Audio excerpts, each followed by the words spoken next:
If these 7 observations resonate with you, it suggests you hold both the mountain and the river within. There are certain souls journeying on this earth who reside in a space of profound paradox. Whether they are aware of it or not, their inner state is so unique it cannot be confined to a single spiritual label. They are not merely the light of the sun, nor the darkness of the earth. They are both. They embody the great harmony of seeming opposites. And if you are drawn to these words, there is a strong possibility you are one of them. But how can you know with clarity? What are the true markers? What does it feel like to carry both profound stillness and a powerful storm within your spirit? This is not about surface level personality assessments. It is about the fundamental structure of your inner world. I will guide you through this exploration with care and with truth.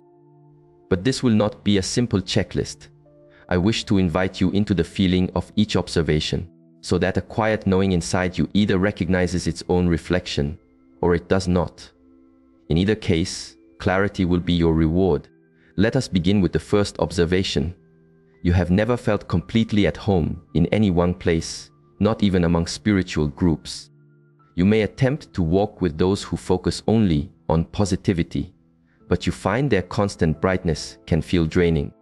You might understand those who explore the shadows, but their fixation on suffering can feel both familiar and limiting. For some, your presence is too intense. For others, it is too gentle. Your words of kindness can carry an undeniable strength. Your peace can feel as if it is forged in fire. You may have been called confusing or difficult to understand. The truth is not that you are confused. You are whole. The confusion lies in others' attempts to fit you into a narrow box. You never had the option to choose one side because your very purpose is to be the bridge. You are the quiet middle path that is often overlooked. And this is why you have felt a sense of solitude, but also an immense strength within that stillness. The second observation runs deeper. You have a unique relationship with your own inner force. You can feel its potential, and at times, you may have been hesitant to embrace it. You have known from a young age that your presence can shift the feeling in a room. Others notice it. Some are drawn to your quiet strength, while others feel a sense of unease they cannot name. You have likely spoken truths that dismantled illusions without meaning to cause harm. You have offered comfort that mended wounds you didn't even know were there. This kind of inner presence is not something one can learn from a book. It is an ancient quality, a deep river flowing through you. But because no one showed you how to navigate this current, perhaps you have held it back, or perhaps it has flowed without direction. You may have softened your truth to feel accepted, or your untamed energy may have overwhelmed others. This inner dynamic exists because you were never meant to choose between strength and compassion. Your journey is to merge them. You are clarity with heart. You are a steady fire. This combination is uncommon and deeply transformative. The third sign is that you have weathered immense inner storms, not just passing difficulties, but profound challenges that dismantled your sense of self, quieted your ego, and led you to question the nature of reality itself. You did not just experience a loss, you went through a cycle of death and rebirth. You did not just change direction, you let go of your grip on control and saw your entire worldview transform. And each time you emerged, you returned with more clarity, more depth. Your healing process is different from most. You do not simply recover, you transform. You take pain and turn it into understanding. You take hardship and turn it into resilience. You take your own inner shadow and allow it to become a source of profound awareness. You do not achieve this by ignoring the difficult parts. You integrate them. You learn their language. This is the mark of a soul who can hold two realities, because many would crumble under such a weight. But you were shaped to hold it. The fourth observation is found in your connections with others. You do not just interact with people. Your presence often serves as a catalyst. You seem to bring forth either the highest potential in someone or their deepest insecurities. There is rarely a middle ground. You have likely experienced people who felt an instant, deep connection to you, and others who felt an immediate aversion for no clear reason. You have been seen as a source of healing, a guide, a disruptor, sometimes by the very same person. And you have probably noticed that you draw in people who are either deeply self-aware or profoundly lost. The reason: your energy acts as a clear mirror. It shows people a reflection of their own inner state, and not everyone is prepared to see that. You do not seek comfortable connections. You seek connections that inspire growth, or you prefer solitude. Your heart does not engage in superficiality. It is here to awaken and be awakened. When you hold both stillness and storm, every relationship becomes a space for profound learning and transformation. If this journey of self-discovery resonates with you, consider joining our community as we walk this path together. Subscribing is a simple way to continue these explorations, and your engagement, perhaps with a like or by sharing this insight, allows this space to reach others who might be navigating a similar landscape. Have you ever wondered why you can perceive things so clearly in others? Why you can sense the masks they wear, feel the weight of their unspoken words, and understand their inner pains? That is not simply a skill. It is the fifth sign. You are a soul that has walked through many inner landscapes. Because of this, you see with different eyes. You perceive what others overlook. You hear the silence between the words. You recognize when an action comes from fear. You know when someone is hiding their true self. And the most vital part, you often still feel compassion for them, because a part of you understands their inner turmoil not from theory, but from your own experience.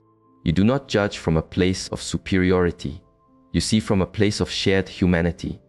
This is why your compassion can be so powerful. It is not naive. It is forged in the fires of your own journey. And when someone feels that kind of presence, they are invited to either rise to meet their own truth or to turn away. The sixth sign is this magnetic paradox within your own being. You are both deeply contemplative and deeply connected to your instincts. You can sit in silence for long periods, touch a state of profound peace. Yet you also know the feelings of frustration, desire, sorrow, and raw energy. You value both the sacred and the simple. You understand the great emptiness and the clear vision that arises from it. You can be the calm monk and the focused warrior, the gentle friend and the unyielding force for truth. And you have likely struggled with this, feeling you are too much of one thing or not enough of the other. But this is not a flaw. This is integration. Your path is not to become pure. Your path is to become whole. And being whole means honoring every facet of your being, not just the ones that are easily accepted. The world does not need more perfect fuckheads. It needs more authentic human beings. And you, my friend, are deeply authentic. Now we arrive at the seventh and final observation, and this one may stir something deep within you. You have always sensed, on some level, that your life is guided by a current larger than your own will. You have noticed synchronicities that are too meaningful to be mere chance. You have heard a quiet voice within, not the voice of anxiety, but the voice of deep knowing. You have followed this inner compass, even when it led you away from the common path.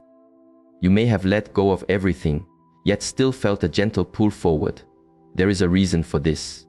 Not a reason of ego or specialness, but one of profound responsibility. At some deep level, you agreed to embody this journey of integration, to walk with an awareness of life's paradoxes, and in doing so, to show others what wholeness looks like.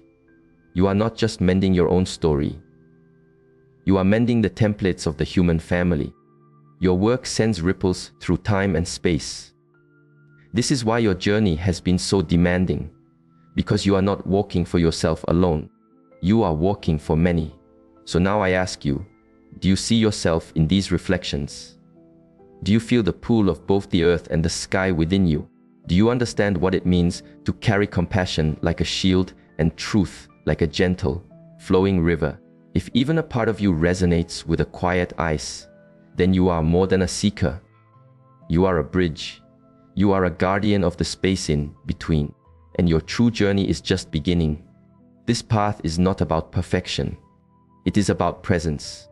It is about showing up with your whole self each day, even when it feels vulnerable. Even when it means you must walk a different path.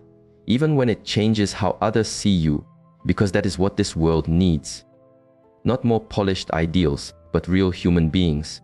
Souls who do not just speak of stillness and storms, they embody both. They carry thunder and silence in the same breath. They walk into Huinluan and become the calm center.